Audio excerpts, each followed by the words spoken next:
What up, world? It's your main man, The Building. I'm Corey SP. And I'm Shekinah SP. And you're tuned into another episode of My Wife and I, where we talk about relationships, marriage, long suffering, love, falling in love, and staying in love. Aww. And today in the studio, y'all, we got one of my favorite couples that I look up to and admire in the building today, you know, and it's such a blessing because when I sent that text message out, it was a quick response and it was a, man, we're going to be there. We're going to be there. How much owe you for that? That's how he gave it to me. Corey called, we're going over there tomorrow. Okay, I want to do it outside. Please get it. No, we got Mr. LEROY and Miss RHONDA Francis in the building. Yay. Come on, man. Big Chief. And Queen herself, man. First of all, let me just thank y'all. No, thank you. Man. It is an honor. It is definitely a pleasure to have y'all here, man, because y'all really don't know, man. When I walked into this whole marriage idea, I had a certain list of couples that I was thinking about in that process. And y'all were my top 5 couples.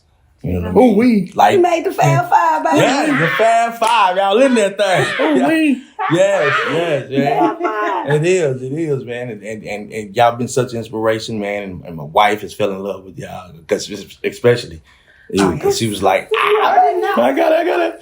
My mama got it. You gotta meet Miss RHONDA. You gotta meet Miss RHONDA. I did remember that day at the play. I was like, Mom, okay, you can be everybody else, but you gotta meet Miss RHONDA. You got it. Come on. Yeah. And it is, man. Y'all overall vibe. I'm gonna say this. Y'all overall vibe as man and woman, husband and wife. This couple, man, is great. You know what I'm saying? Because Big Chief, and a lot of people don't know this. I want to say this out loud now because there's been times, man, you would just text me encouraging words, send Facebook messages and different things like that. Yeah. Just, you know what I'm saying? Well, I don't know if God put it on your heart or whatever, you know, but, coming from, and I always say this, me being a young man, I always take the time to think about that from men I respect and admire. So, you know, when you did that, man, I want to say thank you personally, man. We here openly like this because you did that at a time, and you don't know, most of those times you're saying, man, I was in a space and I needed that. We as men need to, number one, always compliment each other because the world is kicking us face down in the dirt. Yeah. So we got to uplift. Young and old got to uplift. Yeah. That's good. Let's do this before we get all down there and everybody about to cry and drop all these tears. Let's go back to the beginning of time.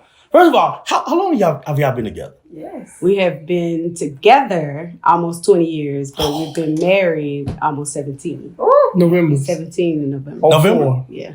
What day? 2006. November 4th. Okay. Oh, so November was kind of special for y'all this time around. Yes, it was.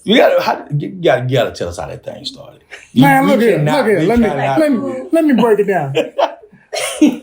So I'm in the grocery store. The grocery store. And I'm getting some cereal. Yeah. Boys, and I'm walking down the store and I'm on the phone and talking to one of my partners, and I see this woman walk by, feet just glamorous. Oh. Feet out, toes looking good. So I done made the block, made another aisle. Went from macaroni and cheese. No, you stay right there. See, and this is what you got to do. You got to let them cut in. So you just sit back and go ahead now. I'm done. So it's really quite cute because he was on the cereal aisle. And believe it or not, this was the first time in life that I hadn't scoped him out from head to toe, check out, see if he was married, what he was in, the normal woman thing. Yeah. I didn't do that. So I walked in, and he on the cereal. Okay, he was bent down looking at cereal on the phone, and like he said, he has always told me he noticed my feet first because he said, "Ladies, If you don't take care of your feet, you don't take care of nothing else. That's what the man of God said. If her feet funky, everything else funky too. That's what he said. So praise the Lord. The feet was done. You hear me? Praise the Lord. The feet was done. And I would go to the nail shop and tell them people, I don't care what these hands look like, because I work with these, but them feet, y'all need to get down there and they need to be pretty. So praise the Lord. That was my gift to me, getting my feet done. So he said he saw my feet. He was on the phone with one of his frat brothers, and he said, I gotta go, and hung up on him. And he said, because in his mind, he thought who's ever standing on these feet, she gotta be beautiful. And he looked up and he said, your husband know you in here buying these hot dollar ass cereal? And I said, you know I ain't married. You haven't seen no ring on this finger. And he was like, the check line. The check line. He was like, okay, well, you know, he started talking and asked me for my phone number. And I gave him my phone number right then. Well, he dialed it while we were standing there. Got to make sure. And that's what he said. I ain't know. This phone started, and this was when flip phones was in. So that phone started ringing, and I said, excuse me. And I flipped it open, and I said, this is RHONDA. And he looked me in my eyes and said, now you have mine. I said, status. Look how he hit though. He got hit you with the Billy D. I said, corny but cute. Corny but cute. Okay. I gotta see if you're lying, because if you're lying, I'm gonna cut you out on the spot. He done. He said that phone had the rain. He said he was gonna finna get cussed right off that aisle. Right between Tony Tiger and I was too grown for that. Ain't nobody had time for that. But I want you to have my number. My answer is no. No, exactly. I don't got time for that. And your cousin is gonna be now. So we no ending. Went off the aisle. He said, you know, if you don't mind, I'd like to call you sometime. No problem. We get off the aisle, and like 2 or 3 hours later, you know, we on the same aisle again. He said, are you following me? Could have been some stalkerish. We gotta check. We gotta check for the red flag. Sir, you came on the aisle that I was That's a on. good point. Ain't none of my aisles yours. None of my aisles is yours. It's been this since day one. But here's the funny, and I don't know funny, this is the destiny part for me. Mm-hmm. Because at the time I was a single mother of 4 children. He had 2 boys. Both of us had been married before and now divorced. And I gave him my phone number. I called him like 2 or 3 days after that. And I said, hey, I'm going to be at Albertsons. Just want to know if, you know, you were busy. We can meet up. Well, he didn't call back. The next day, my phone got turned off. Wow. It was off for 3 weeks. It was off for 3 weeks. So he said I would just periodically, once or twice a week, try. And the day my cell phone came back on, he called. He was the first call. That's how I knew it was on. And my daughter said, our oldest daughter said, she said, Mama, it's somebody on the phone named Leroy. I said, what? You don't say. You don't say. And we've been linked in ever since. Consistent. God. Linked in ever since. Tell that. He told me, I knew probably about a month into us dating that he was going to be my husband for 2 reasons. Uh-huh. 1, because of the first time I wasn't looking for one. And then 2, he was the first man that I had met that was completely honest with me. I said, listen, I date on purpose. I'm not trying to be just out here just doing whatever. We dating because I'm dating to be married. I'm not saying you the one I'm finna marry. But I need you to know I don't want to 6 months down the line and you be like, well, I didn't know you want to get married. Let's throw it all out on the table. And he said, I can respect that. But I'm just trying to get these boys out of school. And I said, that's cool. So can we be friends? And he was like, yeah, conversation never happened. I said, now 2 weeks from now, if I call you and say, let's go to the movies, I don't need you tripping. Talking about, you know, like you got something else to do because it ain't that type of party. Yeah. He was like, conversation never happened. Bet. I knew then, okay, all right, Lord. I knew then he was my husband. He fought it tooth and nail. Oh, my God. Running. Right. Feet should have been hurt. He was running. Like Carl Lewis? Running. No, she running like Carl Lewis. That was really not in my things to do list. It was like, man, I just want to get these boys through school. Yeah. You know, doing that single dad thing, which you feel me on that. It's like, I need to concentrate on, I can't concentrate on 10 things. Right. So I need to concentrate on this And that was my focus, but kind of got tapped by the Spirit of God that said, dude, I'm finna send you some help. Come on, yo. So here we are. Yeah. Oh, we ain't got no kids at the house. Holy Jesus. Oh, we got them all at the house. Won't he done it? Won't he done it? What in your deciding factor, what was it for you that said, you know what, I'm running from this thing, God is city to it. What was that turning point when you decided, yo? Because she bought them some McDonald's. She said, y'all want some meat? I said, no, they good. And I bought it anyway. Exactly. I asked them, Okay. what y'all want?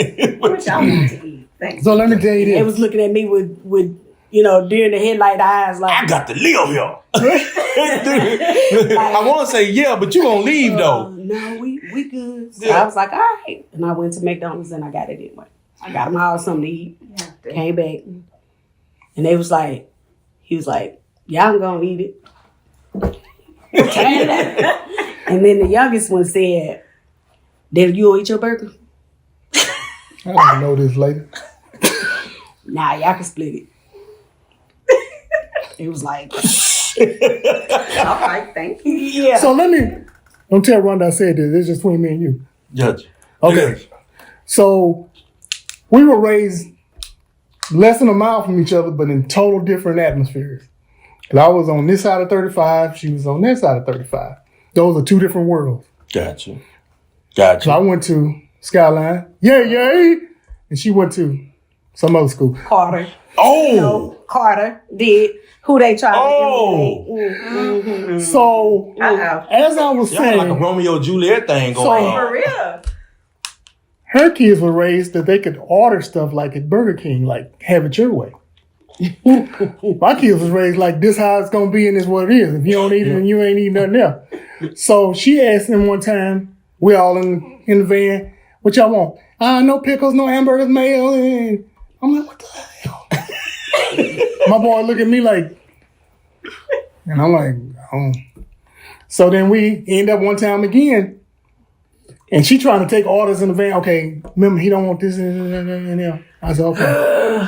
Lady said, can I help you? Let me get 5 number ones. All Coke. Just like that. You know, Not finna go through this stuff. you pay for it, you can do it. If you don't want to take it out. And them kids was devastated. They were like, but mama, I don't eat that. They gonna put mustard on it. I don't like mustard. They were devastated. You gonna choose life today or you gonna starve? What you gonna do? And his boys was like, we used to this. Yeah. What went through your head at that point? This man is crazy. He don't listen to nothing. Jesus, this one. They ain't passing no money up here. Yeah. Okay, But- my hand's still empty. Give me 6 number ones. Because you felt like y'all were gonna be there for like an hour trying to get every specific burger. I feel like we finna get 6 number ones. Yeah. I ain't asking what they. You can think this is democratic, but this is, Ain't no kid. What he finna this eat? is dictatorship. Yes. What can't say? Eggs They and was potatoes is gonna be. all in the back. I hate him. Ugh. I went to work. I'm trying to see where'd you go. You ain't go to work. So 6 number ones. Because I think you even now, I think that's more or less what now as parents what we deal with. Because more kids feel entitled to have a say in so many things. Well, this is what he learned, because what we as a culture do is we don't teach our children to think for themselves and make choices. Mm-hmm. We either make them do what we tell them to do, or we give them the freedom to do whatever they want to do, which there has to be a balance. Right. You got to be creative enough to think for yourself, because my job is to teach you how to function as an adult. Come on. Because I won't always be there. So when the choice comes, to teach you the difference between the right and the wrong. And what if you come to a space where the two decisions, both of them seem wrong to you? Yeah. How do you choose the lesser of two evils? So my job is to train you in that manner. It's the same way. And we had a discussion where this woman was talking about her son was playing with a toy, and this little white kid came over and he wanted to play with it. Well, the white mother said, why don't you let Johnny play with it now?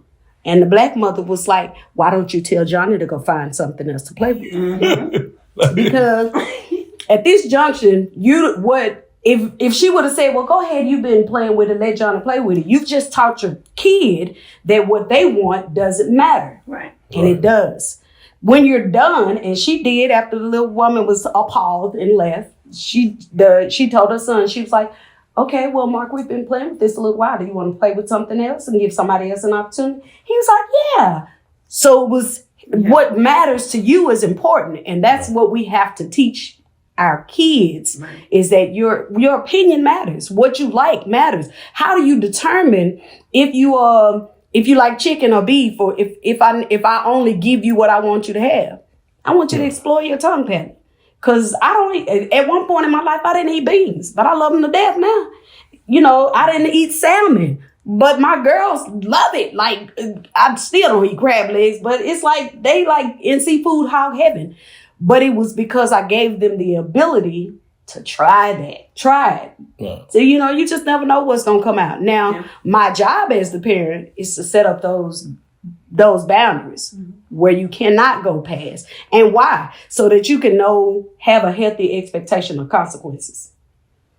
I stand that's what I do, period. So you get out of line. You can get with, we can have a conversation about it, or we can have a dictatorship. You determine that factor. What we did do that we didn't know that we both shared was we had round tables. Gotcha. At this table, this is your opportunity to come and we can talk about whatever you want to talk about, and you don't get in trouble for it or whatever. Yeah. But if we get up from this table and you hadn't put it all out on the line, negotiation. At that point, no. Because I would tell my kids that. Talk. Yeah, I would tell my kids that. The wrong time to try to have this type of conversation is after you done mess something up. Absolutely. Because now I have to do an investigation and ultimately come to the conclusion of what we're about to do to get to the root issue of this dysfunction. Absolutely. Or the behavior issue. Absolutely. But when we sit down and have a conversation, that's your time to voice everything to me where I can hear what you're saying. Absolutely. And we can figure out how to proceed from there. Absolutely. You know what I mean? But I don't know what it was with my kids. They would wait till after the mishap to want to have a conversation. I'm like, I don't want to talk now. I got to legislate. Absolutely.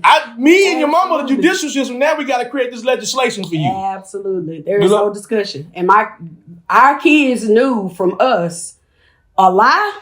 Oh, that's an automatic whipping. We don't even have, there's no discussion because you didn't have to lie. And I ain't saying that they didn't get whoopings, because they did. He used to, oh man, never forget it. We had the two oldest were battling over a girl. Oh. I'm going to talk to you because. Over a girl. Over a girl. One of them was dating her first, and the other one wanted to prove this point that I could, Oh, Lord. Well, we told them, neither one of y'all talk to her. Neither one of y'all, hold a conversation. Well, the oldest boy said, well, my mama said I could talk to her if I want to. He took that cell phone, took it, and threw it at the fireplace. Million pieces. Now you tell your mama, ask her how you gonna figure out how you gonna talk to this. Tell her buy you another cell phone. And I was like, but babe, you gonna have to replace. He said, I ain't replacing them. Talking to nobody, not even her. No, I was like, oh my God, okay, all right. That's what I. Number one, no cheese, all coke. Right. About to ask you for your opinion. It's the United States of Leroy Francis. I'm the president. Admit that. Do you think? And I'm glad you brought that point up. Do you think our parents just live by the "do as I say and not as I do" rule? Because was it the lack of time that they were having, because it was so much they was trying to impact, or just lack of information of how to handle relationships with kids? Seasons and circumstances. Because and I watched a documentary where a lady said that back in the day, if you notice the difference between a white mother and a black mother, you tell a white mother, oh my God, your son is so smart. He made 100 on his test. And she's like, oh, he's a genius and he does this, and telling you all his accolades. But if you tell a black mother, the same thing, she like, yeah, when he ain't getting on my nerves and he ain't tearing up stuff, you know. But that comes from the culture because during slavery, if we spoke too highly about our children, then they were sold. So it was always the mother's protection if they talked down on them, so the master wouldn't notice them and wouldn't think that they were, you know, I can make some good money. And that's carried over. That's interesting. That's carried over in our culture that we continue. It's just, we were taught. That's what our mama did to us. We did to, you know. Another lady said, you know, for years, she would buy a big ham for dinner, for Thanksgiving or Christmas dinner, and cut off the butt of the ham and throw it away. So her grandmother said, baby, why is you throwing away this ham? And then she was like, well, grandmother, you always, when you cook the ham, you would always cut it. She said, that's because my pot wasn't big enough. So you done wasted all this ham all these years because you didn't know that she only cut it off and she wasn't throwing it away because, you know, they didn't waste nothing. But you didn't see that part. Right. You just saw. You just knew it wasn't there anymore. Right. So in your mind, it's like, gone. this is what we did because grandma did it. But nobody ever had that conversation. Nobody. That same butt of the ham is now in the greens and the beans, and, you know, but you didn't know that. Hers is in the trash. So exactly. So all this years. So it's circumstances, situations, cultural growth, I guess, for lack of a better term, because we've grown away from a lot of that. Now I want my kid to have the same type of life, even though I have to teach it to them differently. I want Billy, Johnny, Josh, Jeremy, Dante, I want them to know that you can have the same thing that Freddie got. Unfortunately, you're going to have to work a little harder because they ain't going to give it to you. But I need you to know it is in your hands that you are the deciding factor. And, you know, this go a little deep, but we still the guys around here. Okay? Yeah. I need y'all to know that. Period. That's why they try to copy everything that we do. We're still the creators. We're still the ones that are making this thing. They can't do it without us. We are the melanin factor that matters. So, and that's what I teach my kids. In every relationship, you got to have a hot and a cold on the faucet. And so where my wife is the one who, the kids call her when they... About everything. Yeah, they call about everything. When my phone rang, oh Lord, how much? Either how much or he say they either how much or they can't get in touch with mama. And mama with you? Yeah, hold on. Yeah. Even as an adult, I do that to this day. If I can't get a hold of my mama, what I do? You know what? Let me call my daddy. Where's your wife? Well, Absolutely. We discipline parallel the same. Because we had to hang him out the window at the two-story. But it was a growing process for him because he didn't think I said... Because he didn't realize your business hours from 9 to 5. That's what it was. And for whatever reason, I guess he was accustomed to a We certain... had a house full of people. A house full of people. I didn't involve and somebody said, somebody is hanging out your window. And I was like... Oh my God. He's literally hanging the baby out the window. I said something to him. He kind of mumbled something. But I said, I'm doing this because I love you. Because that's why the window's open. Because everybody else, the window wasn't open. Yeah. So I wanted to give you the grace of the window being open. So you can understand that this is love. Yeah. Because anybody I don't love, I just throw it through the window. And so I said, we got a good understanding? Because he had his ankle. And we had a good understanding, so I pulled him back in. What's my business hours? 9. Excuse me, ladies. Big red. Now, I'll see you Monday.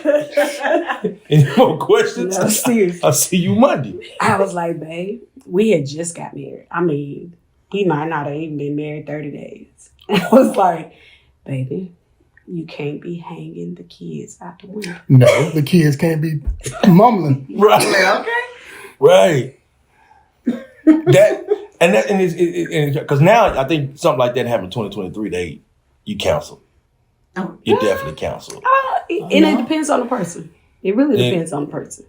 Because there are still people that believe in the sanctity of marriage and parenting, but it's harder to find now because we've gotten in this space of, you know, doing me. It's all about me. It's all, you know, and I'm team take care of you. You know, protect your peace. I'm all of that. But we are a village. And that's the part that bothers me about our culture. As a culture, we used to be so proud and so you could not. I don't care if you ain't my kid. You cannot act like that. You cannot dress like that. You cannot be, because you represent all of us. But we just don't think we just are not in that society anymore. And because you see people all the time say, well, that ain't my business. Absolutely. Like it burns me. Yeah. Like you'll see something that comes across social media and they be like, that's them folks like that. But like, no, that's us. It is. That's us. That's the people that's gonna take care of us. Yeah. And it does have an effect that comes toward us at some point if we don't start dealing with the root issue of it now. Absolutely. And it drives me so crazy. I just saw it today. And people, it was something that happened and people coming. I don't see why you people give all y'all time to discussion like this. That's them folks beating up like, no, baby, them my babies. Yeah. Right. Them our babies. Yeah. Like it used to be a sense of pride of that. Like I just told my kids, I said, man, listen, I'm not telling y'all I didn't cuss. I just didn't cuss in front of Miss Johnson. Because Miss Johnson would go tell my mom. I said, I remember one thing that shook me up one time that made me realize it. We was at the basketball court. And a dude, he was like maybe a year or two older than me. We was up there playing and doing, and he turned around and cussed one of the older guys out. And the dude slapped him. And all of us looked. And he was like, man, I'm gonna get my daddy. He gonna beat your beep, beep, beep, beep, cussing him out. He said, I tell you what, call your daddy. No, he didn't. He said, call your daddy up here. So he left and come back with his daddy. When his daddy walked up there, he asked him what happened. He told him what happened. He turned around and looked at his son. Slapped his son. And he said, and I took this when I heard him say this. I said, I don't care what go on. The moment you step out of line and get into adult place, you take the power from me to correct the adult. So now I got to deal with you. Absolutely. And drag this son off of there. And I was like, absolutely. Two things I took from it. One, I would never talk to one of them guys at the court like that because I see they don't mind slapping kids.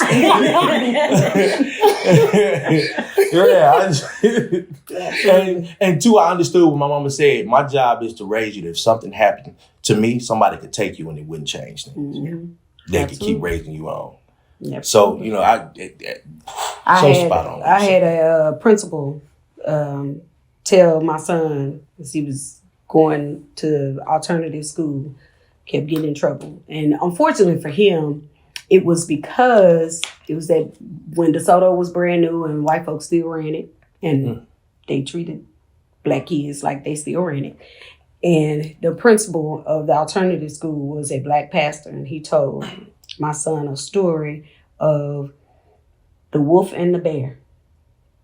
He said, your mama, your daddy, they're all bears. He said, you are a wolf. Have you ever seen a wolf and a bear fighting in the woods? You have not. Bears deal with bears. Wolves deal with wolves. So when you, as a wolf, try to come to this bear, the bear would kill a wolf. Mm-hmm. One swipe and it's as good as you did. The only way that a wolf can overtake a bear is if an entire pack comes around. He said the bear. So when you try to confront your teacher about something that they said or did or whatever, imagine you are the wolf fighting the bear. Mm-hmm. Let your bear, which is your parents, fight the bear. Right. They got you. Right. So I took that same mindset. If you do not allow me to, if you've done everything that you're supposed to do, then I can fly to him. Man, I could go in there and go guns a-blazing. Listen, I got you. Out of order. Right. I'm looking crazy. But the thing that happened when I started doing this, pow, pow, they said, hold on. He shot at us first. What? You didn't tell me you shot. Say that. You shot? Well, Daddy, they said something, so I shot first. Yo, I'm sorry. Right. I'm sorry. Right. Come here, boy. Let me shoot you. Okay. I got one bullet left. Got you. Absolutely. What does it take to make it that long? Y'all brought up 20 years. Like, that's a long time. Be on one accord. She's not always right. And she'll tell you I'm not always right. And we're not. And then trust. I have to trust her decision. And she has to trust mine. Trust in God. God lead me the right way. I had to learn that the hard way. Henceforth, the bike wreck. But, and we are not perfect by no means, because we got one going to the University of Gatesville, working on his criminology degree, his doctorate. Yeah, I've been there. Got certified there. Yeah, so he's working on it. He'll graduate. Communication is definitely key. And remember that, and this will help every married couple I can imagine that would ever be in the world. And please take this with you. The person you marry today is not going to be the person that you end up with 10 years from now. We all change. Not just physically, but mentally, emotionally, circumstances. You learn things, and you learn things not to do. You learn things that you could do better. If you can extend grace to that person, this is the closest person to you. So if you're willing to let Joe blow, they cut you off and you forget him and you ain't shot at him and stuff, be like, well, okay, I'm going to move on, pray for it. Then how much more should you forgive the person that you say you love and that you want to spend the rest of your life with? This is my best friend. If it don't matter what's happening, what's going on or whatever, this one I'm going to talk to. I might not talk to nobody. Everybody that know me know I love the Lord, and I'm going to talk to the Lord. But then I'm going to talk to him because this is my buddy. This my dude right here. We going. Case in point, he proposed to you. We had never met you. He went by himself. He was there by himself because I could not be there. He was there by himself. He was there. Took pictures of everybody because at that junction, we did not want to not be there for Corey, but I couldn't be there. He said, I got you, babe. All I heard was big country. He was there. Hey, man. All of those moments, he shares with me. All of those, every audition, he's usually taking me. If he ain't taking me, he's standing on the other side of the phone. Sitting out in the car. With all of it. Sitting out in the car. Absolutely. I told my wife this. I said, listen, this is what people don't know about this man's support. He's either going to be there, or if he's not in there, he's somewhere around, but it's always rooting for his wife. Absolutely. It's always rooting, and he's always encouraging. He's always smiling, and he's always there. Like, that was one of the first things when we got in the room, he was there. And that don't happen for most situations when you're talking, and especially on this side of the business. You know what I mean? Yeah. For most women, you don't see the husband always sitting in the room saying, and then when we talked about him, he was like, yo, babe, go for it. Absolutely. Gave the blessing is important, was there 100%. And I was like, yo. And that's when y'all jumped in my top 5 then. I just wasn't ready to go to that level. I wasn't there yet. Still. You have that good East Texas root. Come on, East Texas. Shout out Rose City. You have that good spirit. You have the discernment of knowing in a room of 50 people who gives you an aura like, fool that person. You don't, it's not that you're, throwing something on them. It's like something about them. So you don't fool with them. It's been a time or two when we've been in a place and I'm like, something about that person. Whether it's male, female, little kid, big kid, just something about that person. So I don't gravitate to them. I don't judge. I just don't fool with them. And sometimes, or a lot of times, it'll come out later on in the wash like, Yeah. Okay. Yeah. Yeah. And then, you want to share? I'm through it. But no, that was definitely the energy that I got from my wife on meeting her. Because I tell people, it was just a 3-day conversation. And the 4th day, I knew exactly what we was about to step into. That's why I gave her the key and said, you go do what you have to do between you and God. I made my decision. When you come back. Wise decision, young sir. Wise decision. Wise. I was, because everything about her was very, very angelic. Her smile, her sincerity. But the thing that I after she told me her story about her first marriage, I knew she had the ability to fight through some things. And now I was stepping into a position where I wanted to step into this journey for the first time, but I need to know who had that skill level to do it, who had that ability to to comprehend some things with me, to understand, because my life, my career was moving, things moving. I'm a single father, you know what I'm saying? So I'm trying to balance all this, but, I'm getting ready to step into the stage. And I remember it was after I got back from LA, from the Apple Awards, and I was sitting up and I was like, man, the kids are gone now. And I no longer felt things I was feeling before about being in the streets the way I was. Mm-hmm. I just had this feeling like, yo, I'm done with everything. Yeah. It get old with everything. That's why I looked in the face the other day and we was talking about a lot of stuff, because some opportunities that fell in there. I said, listen, man, I don't really care about the opportunities right now. I said, I'm in peace at my house. That's why I'm taking a break this year, because I'm focused on this thing, what we gonna do, our personal business, how things about to happen with our life. And I'm finna push through that. You know what I'm saying? So 2024, when I jump back out there, it's cool. I was looking at it, I was like, yo, we good.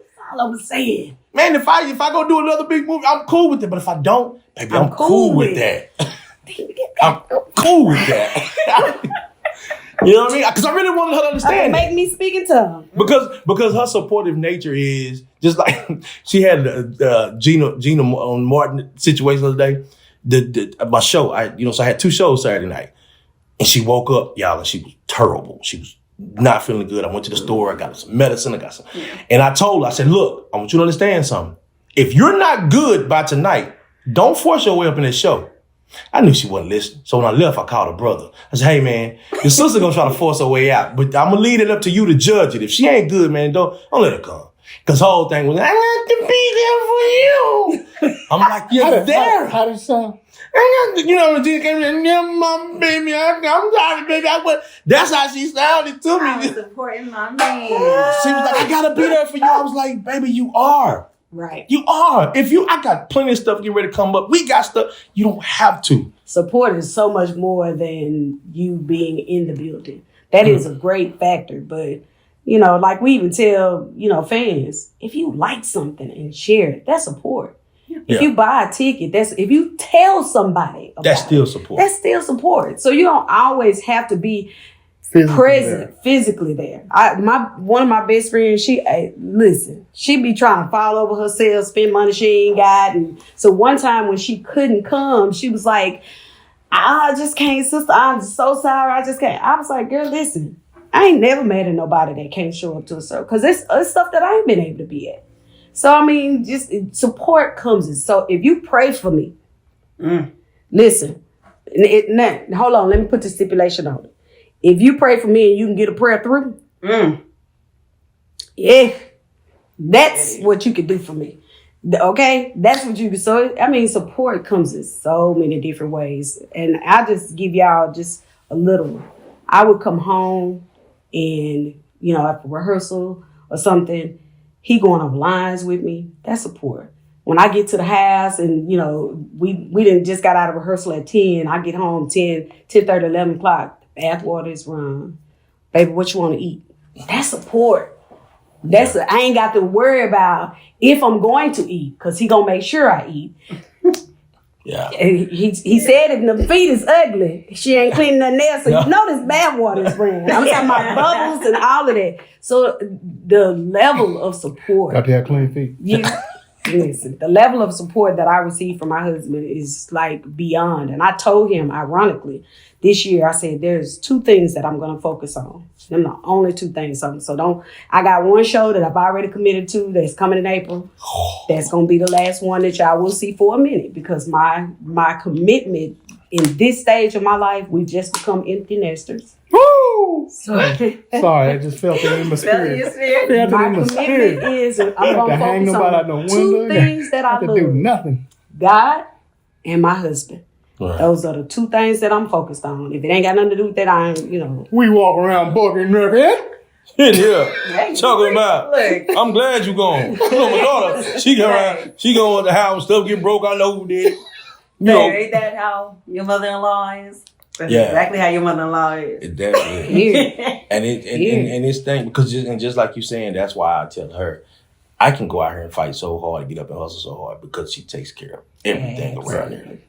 I don't go hungry. I don't even think about it. I told me and my brother were talking. I said, sometimes I have to go in there and just do the laundry. I said, sometimes I don't even know what my stuff is because I ain't touched it. Like, she looks at me like, what are you doing? No, I got that. Go sit down somewhere. Period. And I'm just like, period. Yes. You know what I'm saying? And she really does that. Like, so why? Let me ask you this, since we're interviewing. Let me ask you, you ready? Because we had this conversation and we've been in the game a minute. But if you had to let her take care of you, are you prepared to do that? Oh, that's a tough one. That is a tough one. It's so tough because everything that I've learned growing up is take care of your family, take care of your wife. That means take his roots. Yeah. And I have examples before me. And then, I look at her father, who I have a lot of respect for, who's been there, who's still married to her mother, who share his 2 kids with the same woman and takes care of his family. That'd be tough. So let me throw this at you then, because I learned humility with that bike wreck. Because my wife had to wash me, clean me, bathe me. I couldn't move. I remember. Everything was broke. And you talking about humble, you learn to be humble one way or the other. Even on top of that, when him and the youngest daughter had a car accident in December, Christmas Eve, 2020. And from that car accident, it set off some nerve stuff. To like literally for a couple of days, he couldn't walk because his whole left side was numb and it wasn't responding. He couldn't feed himself. He couldn't walk it. And when it finally started coming back, he'd literally be like willing his foot to move. Right. We almost had a knockdown drag out because, now we're at the house and you can't feel the left side of your body, but you still have that mindset that you're supposed to take care of me. And I was in the kitchen fixing him something to eat. And he got up out the chair and this side is numb and gone. And he fell. And in tears, I said, baby, you make it harder on me when you won't let me be your wife. That's my job. I'm trying to get a beer. That's why God gave me to be your, when you can't, I can. It's not going to be always. But you gotta be willing to let me pick up where I can. And I never in a million years, if I gave him an opportunity when he was tired of being on the truck, just quit. I make enough that we can pay the bills, whatever, quit and figure out what it is that you want to do.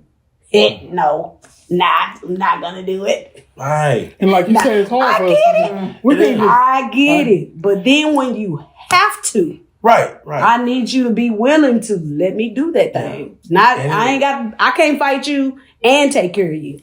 It is. Because sometimes she'll do it. Because times I'll shut down. My body will shut down and she'll go.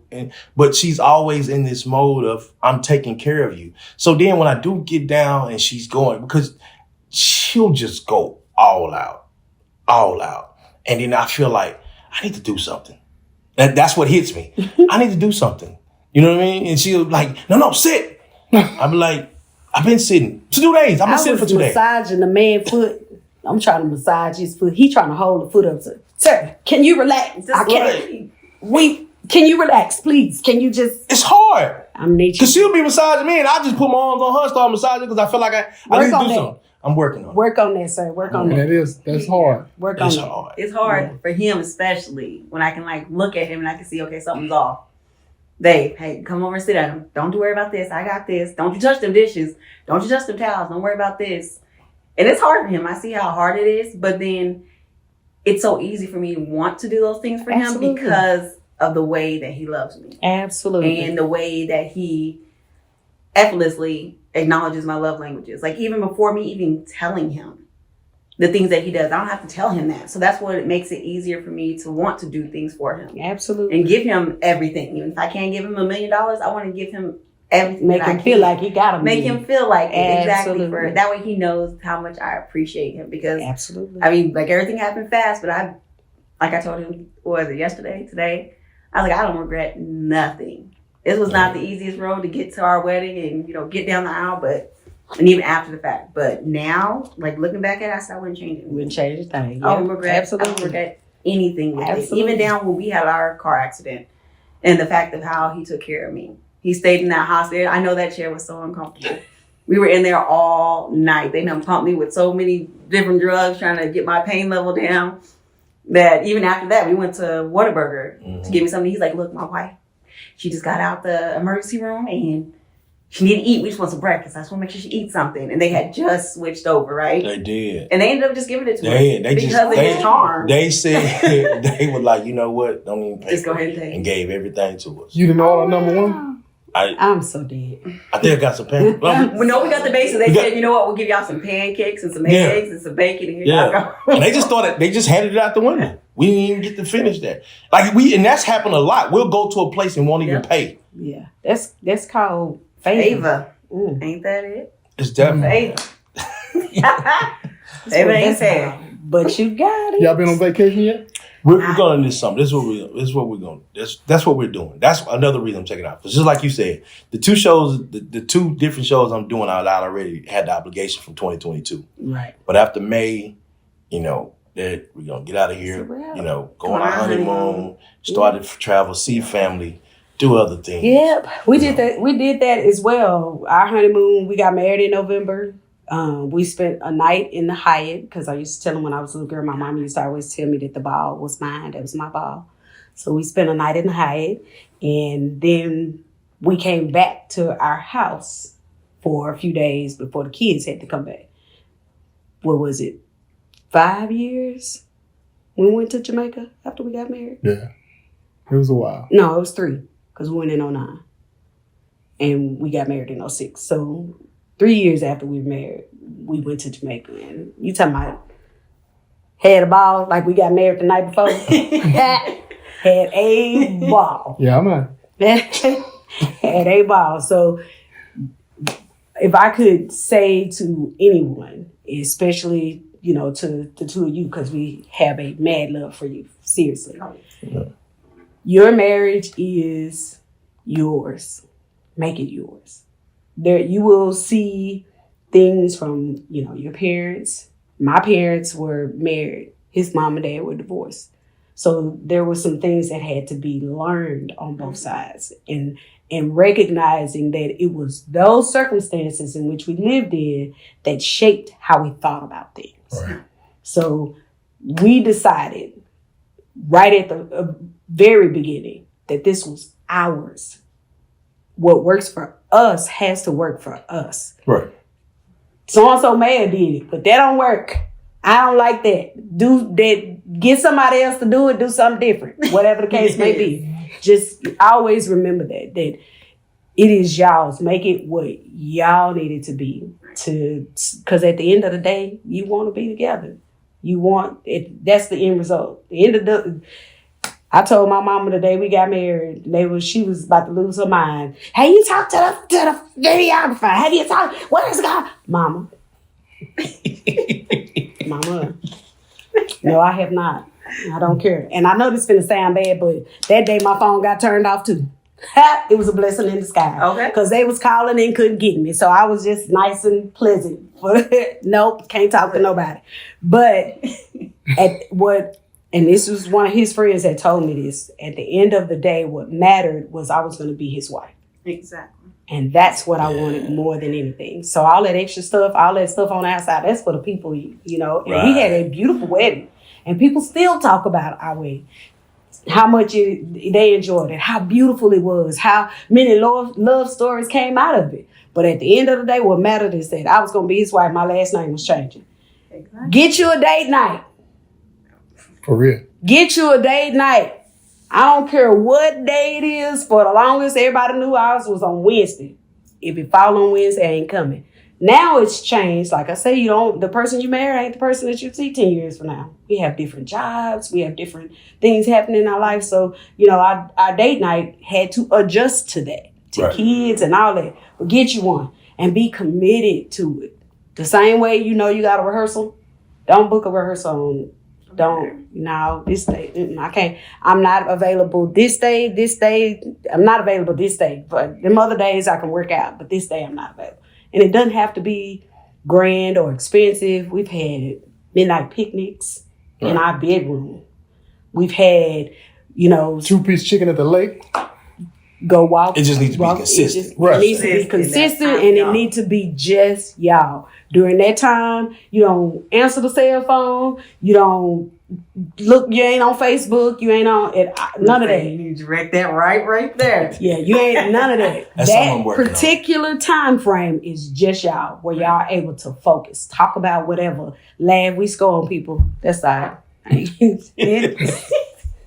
Cause y'all know y'all don't talk to him, y'all know him, so I'm literally laughing, and I know I'm so dead just started, but that's how they feel. I'm so dead. This and we've been genuine around, and everybody is like, we be straight out real with them. Not finna sugarcoat it. This is Leroy, that's RHONDA, and that's what it is. And unfortunately, if you don't like it, then she gonna pray for you. There you go.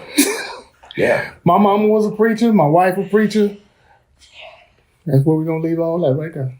My husband told me when we first got married, he said, every day is not Christmas, but every day ain't Halloween either. Come on, dude. So there's gonna be some good days. You're gonna get a number 1 with a Coke on this day, and maybe tomorrow you can have Burger King. Yeah. Your way. Yeah. Yeah. But it's not gonna be Burger King every day. Some days. You like to have it your way? You get your way? Yeah. I don't always get it my way. You do? Do I? Yeah, you get it your way. I don't. It's a lot. It's a lot that I used to fight. I don't fight with her. It's a lot of things. And we don't though. No, I'm saying just as far as when it comes to certain things that I used to be like, I don't care what she thinks about it. No. Now it's more like, what you think about it? Right. Right. Because I told her this, and I think we talked about it on the last show. I didn't consider women's feelings a lot of times because I felt like if I wasn't doing wrong, whatever you were feeling, that's on you. Figure it out. Yeah. You get it together. You know what I'm saying? And for people that have seen my previous relationship, they know it because they be like, Corey, you can't think. I don't care. I don't care. That's for her to figure out. I'm good. Y'all ready to do this show? And I got a taste of that. We can count our blow-ups. We had 2 big blow-ups. And on one of those, that's where I got that Corey. That's that Corey that I saw that I knew that was not the Corey that I wanted. But you needed to see that early. But I needed to see that. But then when we had that conversation where he just like how you said that, like how he didn't, consider women's feelings, and then just how considerate he has been with me, how open and honest. Like how you said that was the key thing for me, was that he was so honest with me. Yeah. From the beginning. Because everybody see how I talk. But I did promise her this. I said, there's a message I got to get out here, and I'm going to stay stern to it because I feel like it's an accountable message, and I've learned so much because I've applied it to my life. But what I will refrain from doing furthermore in this message is making you look bad in it to prove my point. So I'll redirect that theme to make sure I can get this message out while still keeping you in the light that I've told people you are in. And so that's what I've changed about a lot of my philosophy and how I move. Because if she look bad, you look bad. Right. We had a conversation early, and it was like, you got a house, I got a house. You got kids, I got kids. You got a car, I got a car. I don't need you, and you don't need me. I want you, and I want you to want me. That's the difference. So this material stuff. If we can tell y'all half the stuff, this dude is crazy, okay? This dude, he would go. So when I met my husband, he was 330 pounds. So big dude. It was all in my chest. I want. Gotcha. I would go to his house, and it would be 50 degrees in the house. I'm about to freeze to death. I'm going to turn this heat on for 2 minutes, and I'm going to get you a blanket. Make it work. And he would go hit the heat. He would go hit the heat. Give me a blanket. As soon as literally 2 minutes, he was like, all right, shit. That's enough.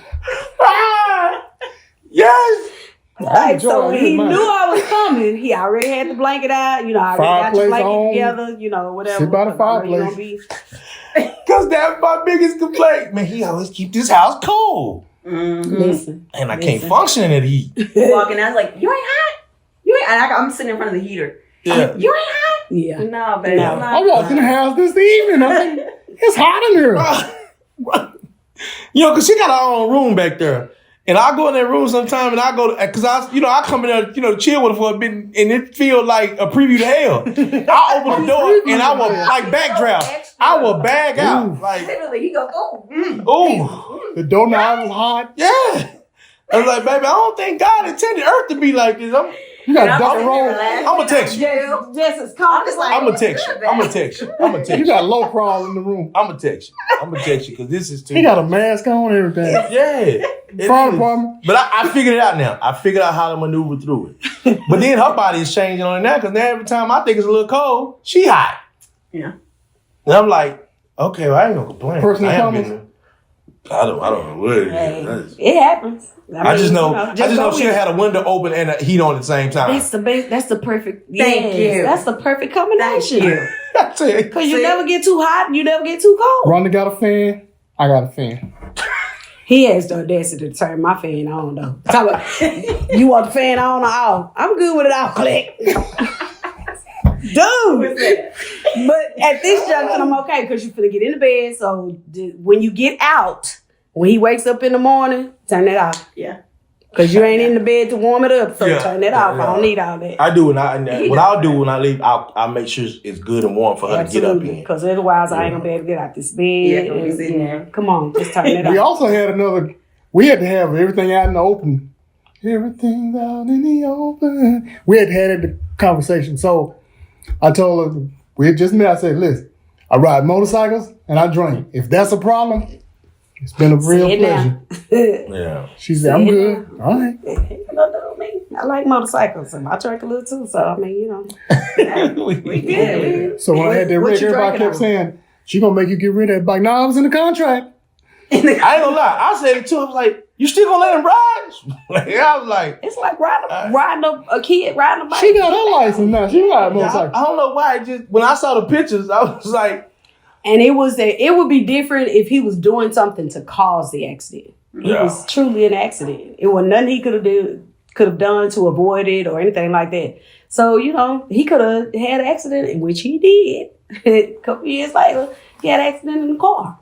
So On the passenger side. am I gonna tell him you can't drive, you can't get in the car, you can only ride in the truck? No. So And I was on the way to a day surgery then. was. Another thing that he told me I'm telling you, this dude is funny. When we were dating, of course, you got a house, I got a house, you got kids, I got kids, you got bills, I got bills. Don't ask me for pay no damn bills. He said it just like to. Don't ask me to pay no damn bills. I got bills just like you got bills. which I think is a very important factor when you talk about people. Because I do. I ain't getting goddamn nails and stuff done. I ain't doing all that. I ain't gonna lie, because I think it's kind of selfish when women do that. Like, what makes your bill more important than mine? Because I need to balance out when I stay at your house. What time is your low frequency for everything that happens at your house so I can be there? Because every time you get to looking at me, my light bill due too. Now you over here looking like... And he said I was the first person that didn't get offended by that. And it may have been because I'm that type of person. Like he said, I had my own everything. I don't need you for nothing. I'm self-sufficient is what I am. I can take care of this. I promise. Been doing it at that point almost 30 years. Yeah, I'm good. I know how to take care of me. I promise you. So when he said it, I was like, I'm one of those people that will never ask you for anything. Mm. If I do ask you for something, that means I really need it. Right. So don't just blow me off and say, because I'll never ask you again. I don't care what it is. Period. And so I would never, if and true story, if my license is off or about to get turned off, I'm not going to ask you to pay him no way. I'm going to do whatever I got to do to make it happen. This is how so much that God was in our relationship. Lights had got turned off. It's a lot. Y'all, I'm telling you, I'm better with money than I was young. I promise you. But it's a whole bunch of stuff. Don't worry about it. But the lights had got turned off. And this was when TXU was the head honcho. Oh, you didn't have any other options. So it was TXU or, you had no electricity. So my lights had got turned off. And I went and stayed for a couple of days with a friend of mine until I got ready to get it back on. Reliant had just come on the scene. Ooh. And they were offering this, you get in $200 deposit and we get, switch your lights over and all that. And that's when they didn't care whether you owed the other electric company. Yeah, they would switch right over. Right. Praise the Lord. Oh my God. So, and at the time I stayed in a 3-bedroom, 2-story home. So 2 days, I had already been over to my friend's house about 7-8 days at that point. Me and the kids ready to go. I'm sick of it. We would literally not come until it was dark and we couldn't see in the house no more, and we had to come over there. And then first thing in the morning, we out. We, because there just wasn't my cup of tea. I ain't never had to live with nobody. He said that he didn't know why, but the Lord told him to give me $100, and I was literally $100 short. I mean, literally $100 short. And I remember saying, Lord, if the church closed, I ain't gonna have no life. So I don't understand why me and these kids out here like this. I'm expecting you to take care of us. I don't get it. I don't, I'm praying this prayer. I know I ain't got it all together, but Jesus fix it. This ain't where we want to be. Right.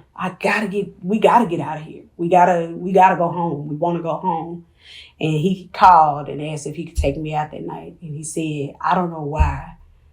Because he just wasn't that type. I don't know why, but I just know I'm supposed to give you this.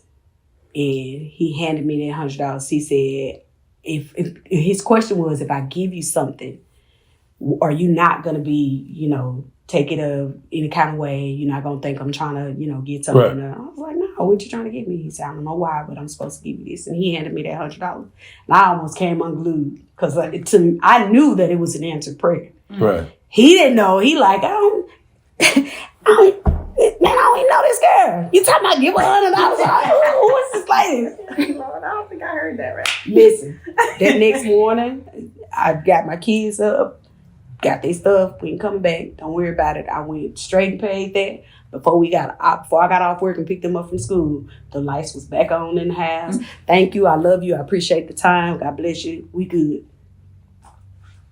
Come on. Period. But that's how much God was in that. He said he had a checklist of what he wanted in a wife. He said God took that list and said, here your list. Because you don't know what you're doing. And the ironic part was the list that he had, I wasn't nowhere on it.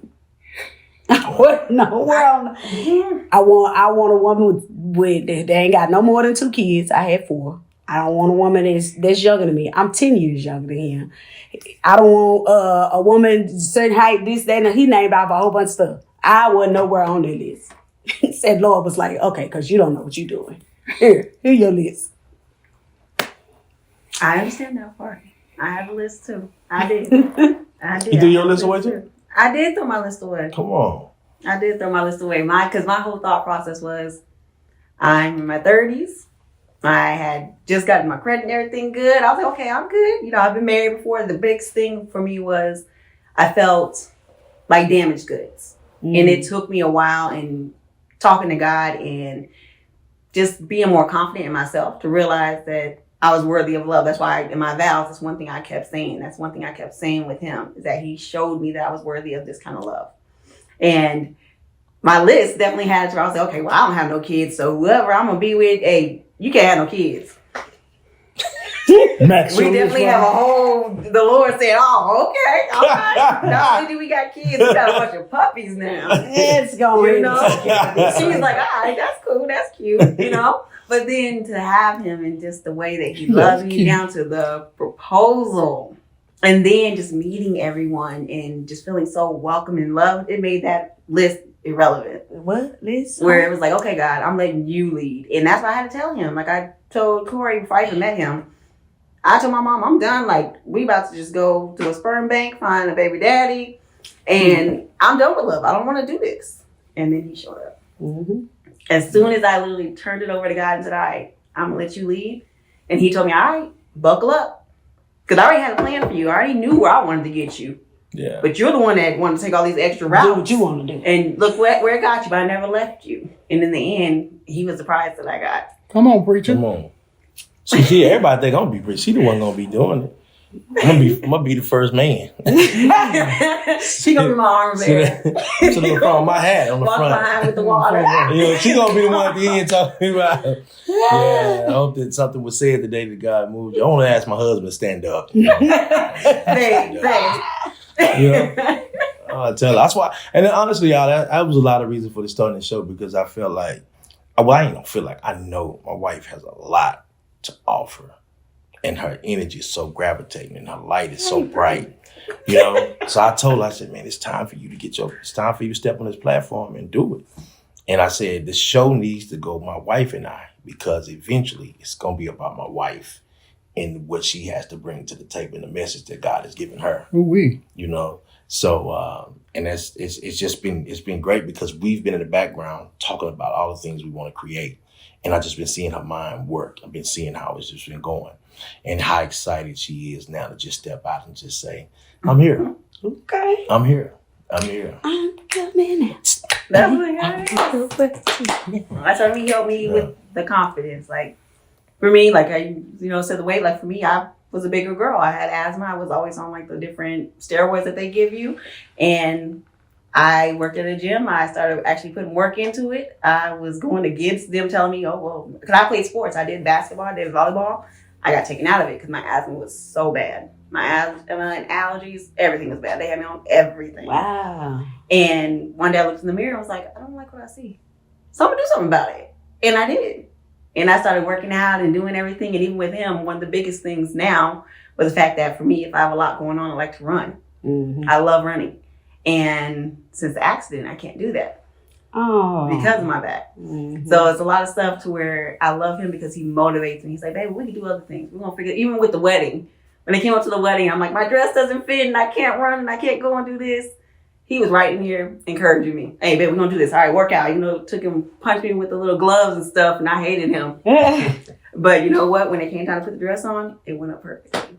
And I love that because even when I feel like I can't do something, God gave me this husband who was like, no. Yes, you can. I know you can, and he knows you can. And he's there to push you. He's going to help you get there. The same Coach Corey. The same thing for him. Thank y'all for tuning in to another episode of My Wife and I. If you like what you see, click the like button and subscribe. And we'll see y'all next time.